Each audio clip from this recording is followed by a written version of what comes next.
Assalamualaikum warahmatullahi wabarakatuh. Salam sejahtera, salam damai untuk kita semua. Masih bersama hobi Mas DJ. Jadi masalah kecemasan atau masalah rasa takut, takut ini, takut itu, mungkin banyak sekali kita para penderita asam lambung ini yang mengalaminya.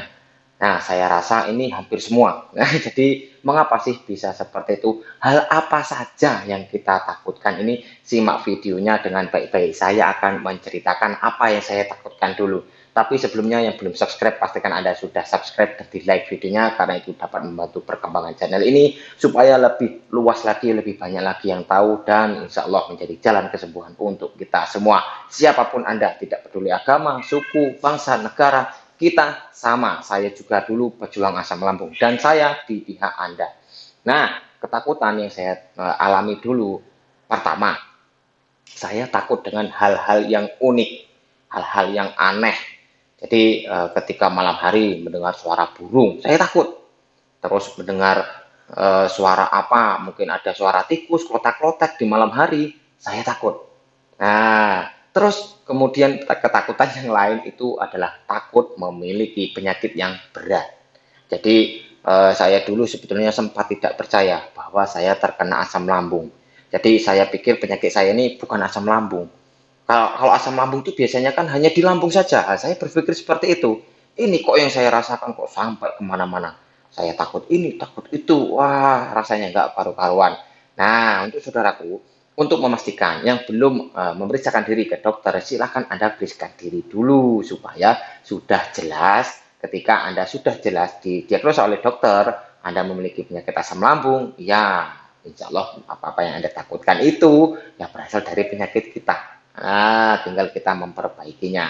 Terus takut yang lain, takut mati, nah, takut keramaian, takut sendirian di rumah.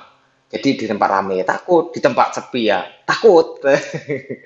Terus takut atau cemas atau terasa bergetar itu pernah saya alami ketika saya mendengar atau melihat berita negatif atau berita duka. Nah, itu membuat saya takut sekali karena ya terbawa tadi takut mati ini tadi.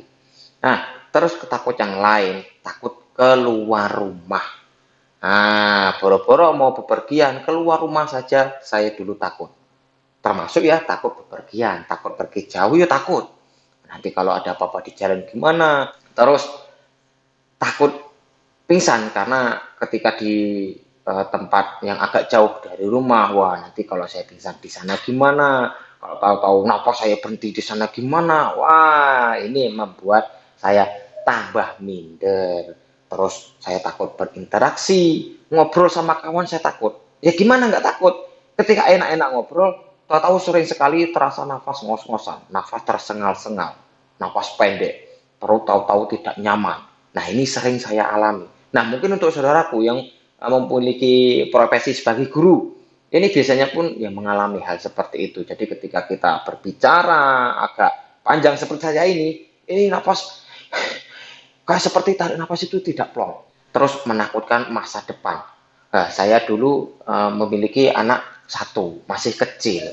Jadi saya sudah terkena asam lambung. Nah, ini membuat saya memikirkan yang tidak-tidak. Oh, masa depan anak saya bagaimana? Nanti kalau saya tahu-tahu oh ini bagaimana? Siapa yang mengurus keluarga saya? Nah, saya sempat berpikir seperti itu. Bahkan hal lucunya ya, saya dulu sempat berpikir saya ini membuat surat wasiat. Wah, saya harus membuat surat wasiat ini secepatnya supaya nanti kalau terjadi apa-apa istri saya bisa tahu. Wah, itu sebetulnya kalau dipikir-pikir ya kalau sekarang membuat saya ketawa. Terus takut yang lain, takut makan. Makan saja lo takut. Karena setelah makan itu biasanya kan malah banyak sensasi yang pegal lah, yang napas ngos-ngosan, yang tahu-tahu napas tidak plong, hidung mampet habis makan itu. Jadi takut makan. Orang-orang itu kan eh, terus bekerja supaya apa? Dia bisa menghidupi keluarganya. Takut keluarganya lapar. Nah ini makan aja takut. Terus takut diguna-guna. Wah, saya ini sembuhnya lama, ini apa diguna-guna orang, saya pernah berkonsultasi ke orang, kok katanya iya, wah saya tambah cemas. Makanya saya sangat menyarankan kepada Anda, jangan curhat atau bercerita kepada orang yang tidak paham masalah asam lambung. Jadi ketika Anda menceritakan masalah kecemasan Anda kepada orang yang tidak paham, maka Anda akan eh, dipikirkan oleh orang itu, ini ngapa kok ngomong seperti ini sih? Oh ini sepertinya akal sehatnya terganggu ini. Karena memang terbawa oleh psikomatik yang kita alami. Ya karena kecemasan kita terus-terusan. Apa-apa yang kita lihat, apa-apa yang kita dengar, itu membuat kita cemas. Ya saya seperti itu dulu. Ya karena memang belum tahu. Nah, untuk Anda yang sudah tahu dan Anda menemukan video ini, maka bersyukur. Saya bilang tadi, saya di pihak Anda.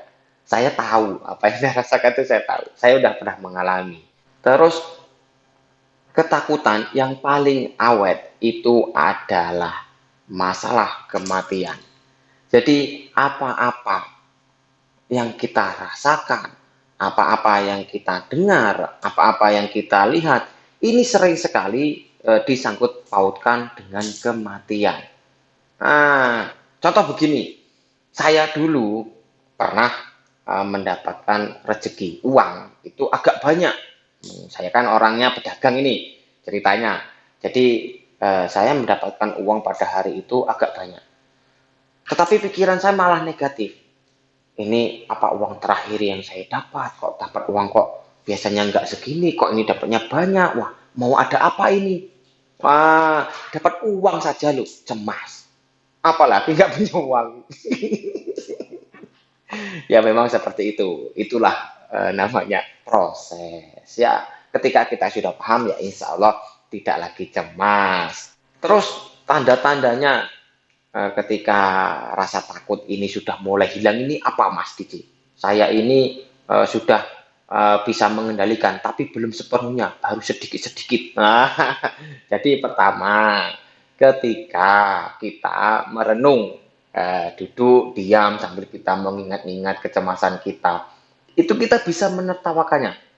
Itu membuat kita lucu, membuat kita malah terbawa-bawa. Nah itu berarti Anda sudah bisa mulai mengontrol diri Anda. Nah itu kecemasan itu sudah mulai berkurang. Nah terus kedua, kita sudah mulai enjoy. Kita sudah bisa mulai menikmati hidup kita. Jadi ketika kita sudah ingin ke sana ya tinggal ke sana, walaupun masih ada cemas sedikit-sedikit ya tidak masalah. Itu sudah sangat bagus. Nah, tetap dirutinkan apa-apa yang saya sarankan. Terus tidur sudah mulai enak. Nah, ketika kita tidur sudah bisa mulai nyenyak, tidak gelisah lagi, tidak gampang terbangun di malam hari. Nah, ini kecemasan kita sudah menurun. Biasanya seperti itu. Saya dulu seperti itu. Nah, karena apa? Ketika kecemasan kita tinggi ya kita sulit tidur. Kita gampang sekali terbangun. Karena apa? Kita cemas. Memikirkan hal yang tidak-tidak. Nah, pernah kan saya bilang di part 45 bahwa apa-apa yang kita cemaskan itu kan tidak nyata. Nggak ada. Nah, gini deh. Sebelum saya memberikan solusi, saya tanya, apa yang Anda takutkan itu sampai Anda menyimak video ini terjadi tidak? Wah pernah mas, saya dulu pernah pingsan ketika saya baru-baru terkena. Nah, ketika Anda mengalami pingsan beneran itu sebelum Anda merasakan takut pingsan. Setelah Anda merasakan pingsan, baru Anda takut pingsan untuk yang kedua atau ketiga kalinya. Coba Anda ingat-ingat. Saya dulu gitu, tapi alhamdulillah saya dulu memang tidak pernah pingsan. Tapi takut pingsan. Karena apa? Saya pernah hampir itu namanya pingsan itu hampir saya alami. Selebihnya dari itu tidak terjadi apa-apa kan? Apa-apa yang ditakutkan itu memang tidak nyata. Itu permainan pikiran kita saja karena memang lambung kita belum sembuh. Tetapi ada satu takut yang harus tetap kita pelihara demi kesembuhan kita. Yaitu takut kambuh. Daripada Anda menakutkan hal yang tidak-tidak, lebih baik Anda takut kambuh.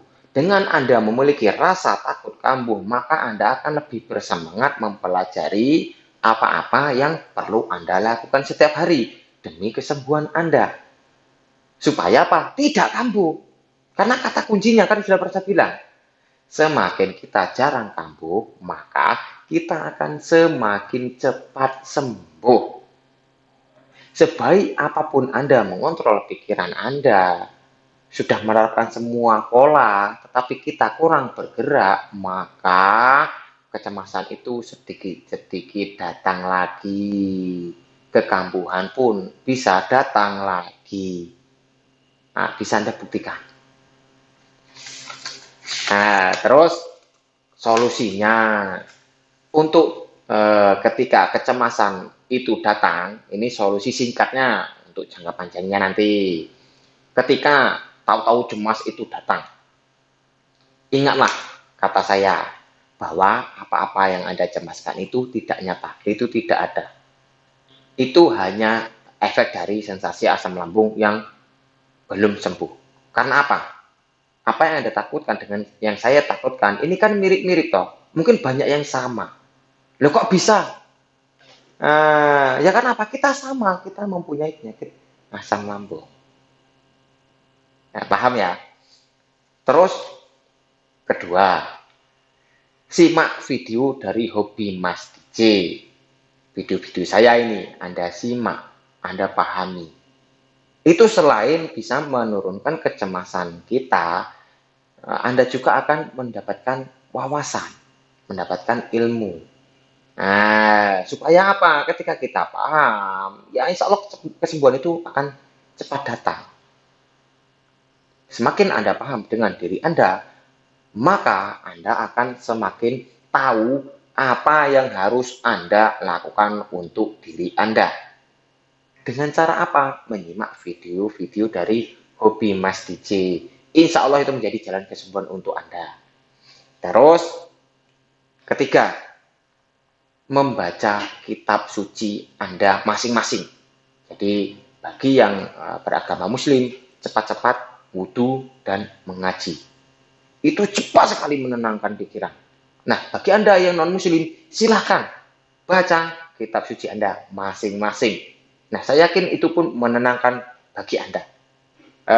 Itu untuk jangka pendeknya. Nah, selain itu, simak video lucu. Nah, ketika kecemasan itu datang, daripada kita melamun, atau kalau bahasa sekarang dibilang tuh gabut, jadi mau ngapain, duduk diem lama-lama kok kecemasan datang, mau ngerjain apa, aktivitas semua sudah beres, ya tonton video lucu. Ketika memang Anda sudah bisa menikmati video lucu itu, nah itu kecemasan Anda memang sudah menurun. Anda akan bisa tertawa, bisa tersenyum. Nah itu menghilangkan kecemasan yang akan datang. Kecemasan tidak jadi datang, karena apa? Pikiran kita senang. Orang yang senang, pernah saya bahas di video saya sebelumnya, ketika tertawa, lupa kalau punya asam lambung itu. Saya ya gitu. Maka saya sangat menyarankan hiburlah diri buat kita senang. Nah gitu, supaya kesembuhan itu akan cepat datang.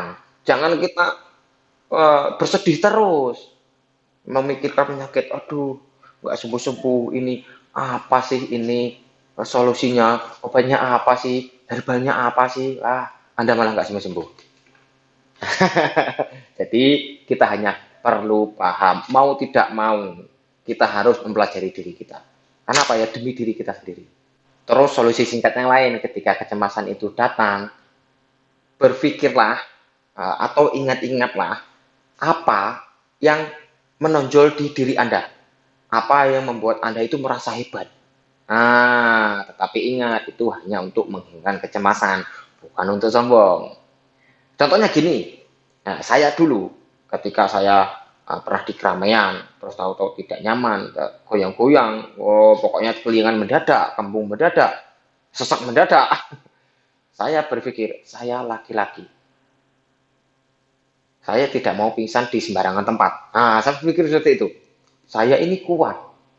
Saya seorang ayah, saya seorang bapak. Masa hal begitu aja kok saya bisa pingsan?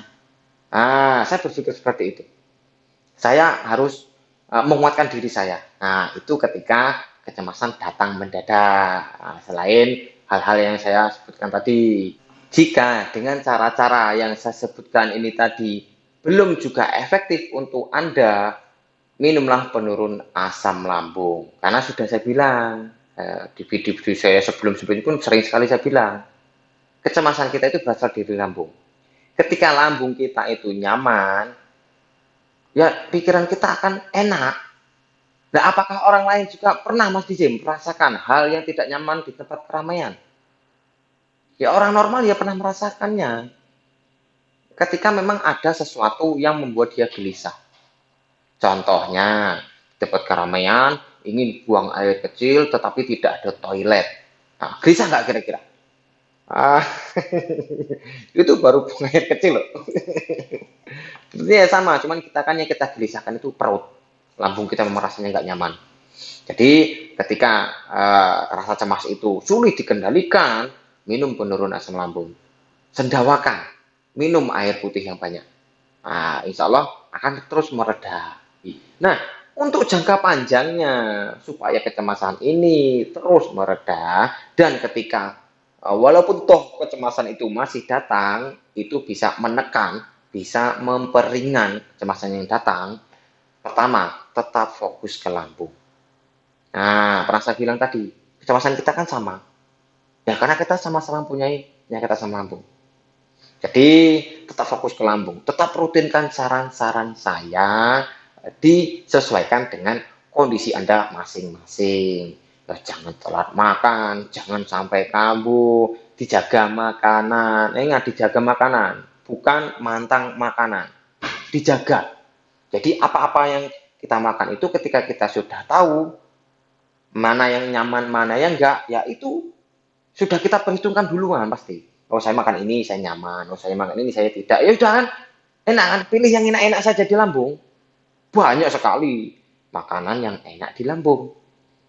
Jangan khawatir, tidak bisa makan pedas, tidak bisa makan santan lagi. Jangan khawatir. Nanti kalau sudah sembuh bisa. Bisa Anda cek di video-video saya sebelumnya. Saya sering membuat video short masalah makan. Makan pakai lala pete, pakai sayur jengkol di santan, minum kopi. Nanti Anda pun insya Allah bisa. Nah, selain kita fokus ke lambung, ya jelas tadi saya bilang tadi, jangan ragu, jangan malas bergerak. Jalan sore, rutinkan jalan sore. Nah, jadikan jalan sore itu hobi jika bisa. Jadi ketika Anda bingung, wah saya ini menghilangkan kecemasan ini dengan mengalihkan dengan apa ya? Ya, karena Anda diwajibkan rutin jalan sore, jadikan itu hobi. Hari ini jalan sore di kompleks sana, apa di jalan sana. Besok direncana, oh saya mau jalan sore yang di sana lah, pemandangannya lebih enak. Atau yang sebelah sana pemandangannya lain. Nah, silahkan. Itu lebih baik daripada kita diam di rumah. Terus tips untuk jangka panjang yang lain, ketika Anda menyemaskan apa-apa yang kita rasa atau mengkhawatirkan hal-hal yang belum tentu terjadi, mungkin masa depan atau apa, lihatlah orang sekitar kita. Atau carilah info di YouTube bisa Anda ketikkan. Banyak sekali orang di dunia ini yang tidak pernah merasakan sehat di setiap harinya. Nah, apa enggak harus bersyukur kita? Kita hanya diberi asam lambung. Dan ini ketika kita tahu caranya, ya insya Allah cepat sembuh. Berapa banyak orang yang susah. Kita makan saja takut. Banyak sekali orang di luar sana yang sulit untuk mencari makan. Maka dari itu kita harus bersyukur. Jangan lagi males makan, banyak-banyak makan. Lihat orang sekitar kita loh, banyak kok yang lebih susah dari kita itu banyak. Makanya kita harus selalu ingat, kita ini ada yang melihat setiap saat, ada yang menciptakan kita. Nah, maka dari itu ketika Anda ingat itu, ya kita tenang. Wah berarti Tuhan ini sayang sama kita. Kita diberikan penyakit asam lambung, dikasih penyakit asam lambung ini kan hikmahnya sangat luar biasa sekali. Nah, itu yang saya alami. Nah, insya Allah Anda bisa memetik hikmah dari penyakit asam lambung yang Anda derita. Kemudian isi hari-hari kita itu dengan hal yang menyenangkan, hal-hal yang positif yang membuat kita senang. Ya apa itu? Hobi. Jadi ketika Anda memiliki hobi, Anda bisa menyalurkan hobi Anda. Ya kalau bingung ya itu tadi jalan sore, jadikan itu hobi. Kemudian Anda yang masih bingung, mungkin jalan sore ini sudah terlalu sering, ingin mencoba yang lain selain jalan sore, tetapi jalan sore juga kan masih tetap rutin, tetapi kadang-kadang ketika tidak sempat atau ketika kita banyak pekerjaan yang lain. Nah, simak di part 60. Di situ sudah saya jelaskan pilihan-pilihan yang kira-kira bisa membuat kita tetap enak bergerak, tetap enak minum. Nah, jadi ketika kita banyak bergerak, ya pasti kita akan sering merasa haus. Sedangkan minum itu sangat membantu penyembuhan kita. Nah, ketika lambung kita sudah mulai nyaman, mulai enak, kita aktivitas sudah mulai bisa bekerja, kita sudah mulai nyaman, kita jalan sore bisa mulai jauh. Nah, rencanakan sesuatu yang baru di hidup Anda. Carilah ide-ide baru di hidup Anda. Nah, itu akan lekas mengusir sisa-sisa kecemasan yang kita alami. Nah, kan pernah saya jelaskan di part sebelumnya. Ketika kita yang mengalami asam lambung ini agak lama, ya kecemasan ini yang nempel ini yang bisa agak lama juga hilangnya. Nah, tetapi jangan putus asa. Jangan Anda cemas. Oh, berarti nanti saya cemasnya bakal lama ini. Nah, itu kan kalau kita tidak tahu caranya. Ya, kalau kita sudah tahu caranya, ya insya Allah nggak lama. Jadi isi hal baru, ide-ide baru, rencana-rencana baru apa yang Anda lakukan untuk keesokan hari. Nah, lakukan itu. Nah, insya Allah itu akan membuat kecemasan kita yang nempel ini tadi terus berangsur mengurang. Ya, insya Allah bisa hilang. Nah, tetapi kalau untuk hilang 100% itu tidak bisa. Ya karena apa? Sudah sifat manusiawi punya rasa cemas. Semua orang itu punya rasa cemas.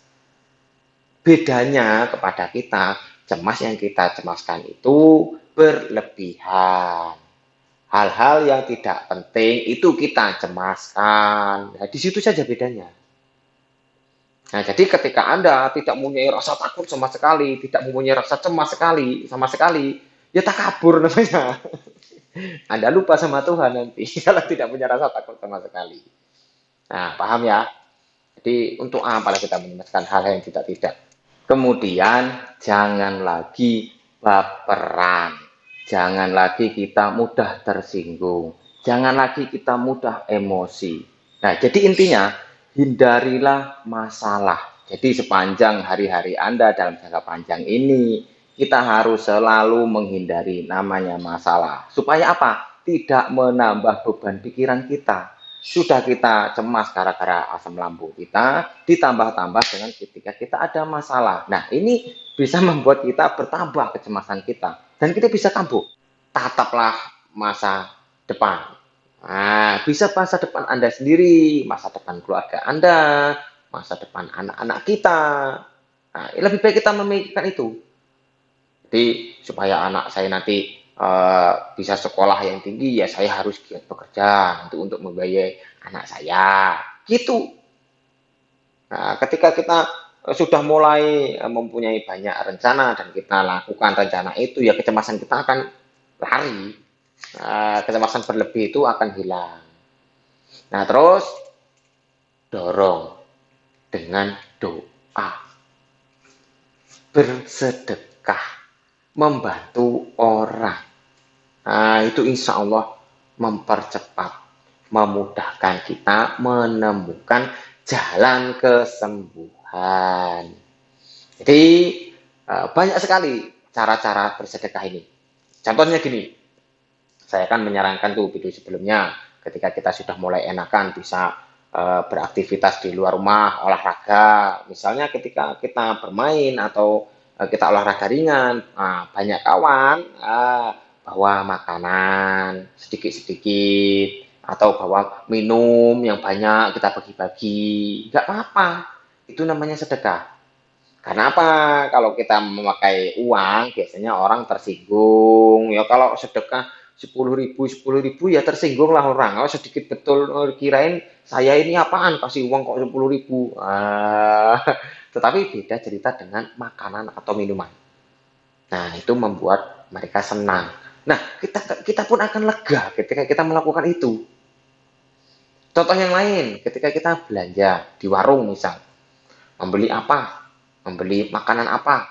Harganya 4.000. Nah, kita beri uang 5.000. Dah, kembaliannya ambil saja. Nggak apa-apa. Dia senang, kita lega.